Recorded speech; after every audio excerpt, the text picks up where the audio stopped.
Et salut à tous, c'est Nozari, j'espère que vous allez bien. Aujourd'hui, je voulais parler d'un carnet que j'avais depuis très longtemps, que mon frère m'a acheté il y a très longtemps, je crois que j'avais 10 ans. C'était pour le moment où j'écrivais mes histoires. Il m'a dit, bah, tiens, je t'achète un carnet, comme ça tu peux écrire des histoires ou tes notes personnelles, un carnet de notes ou un carnet de voyage. J'ai écrit certaines choses, bon, je ne veux pas tout vous dire parce qu'il y a des trucs hyper personnels et j'ai envie de garder ça pour moi. Donc comprenez-le que je vais garder ça pour moi. Je vais pas tout vous divulguer quand même. Mais il y avait certaines choses que j'avais faites. Par exemple, je marquais les prochains livres que je devais faire. Parce qu'avant, je faisais des pochettes de livres. Avant, je faisais des pochettes de livres. Donc, je marquais tous les pochettes que je devais faire.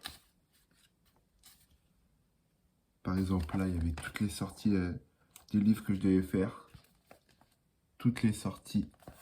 J'espère que vous voyez bien. Attention, je mettrai une photo si vous ne voyez pas bien. Mais c'était toutes les sorties que je devais faire. J'ai des tutos aussi. Mes prochains livres que je devais faire aussi. Voilà. J'espère que vous voyez bien avec la lumière. De toute façon, je mettrai une photo. Je mettrai une photo si vous voyez pas très bien.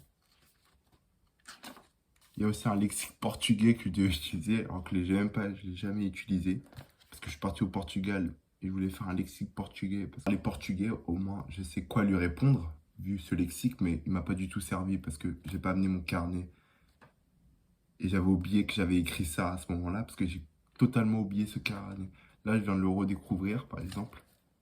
Il va apparaître parce qu'il était au fond d'un carton. Il y a un moment, et je me rappelle plus de ce que j'avais écrit, parce que ça fait quand même... Combien de temps? Ça fait 8 ans que j'ai ce carnet. J'avais écrit aussi des choses en japonais aussi. Je voulais faire japonais court, tableau, hiragana, troisième rangée, quatrième rangée. Par exemple, je voulais apprendre le japonais si je voulais partir au Japon. Au moins, je connaissais que certaines bases dans la langue japonaise. Donc, là, j'ai un petit peu arrêté le tableau des hiragana. Peut-être je devrais m'y remettre. Si je pars au Japon, au moins, ça pourrait m'aider. Faut me pousser parce que moi, vraiment... Non, vraiment, j'ai arrêté. Je sais pas pourquoi j'ai arrêté, mais peut-être parce que j'avais la flemme. Et j'ai arrêté. Je faisais des petits tutos. Je regardais des vidéos, comment faire les tableaux d'hiragana. Je faisais des petites évaluations, si je me rappelais bien, des signes que je faisais pour mémoriser. En vrai, ça allait. J'ai eu des 9 sur 10.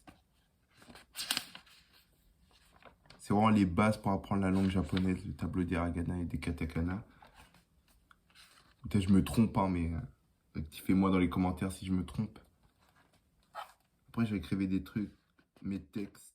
Je n'ai pas envie de vous montrer, mais je voulais montrer les petites choses. J'espère que ça vous a plu. On se retrouve pour une nouvelle vidéo et ciao.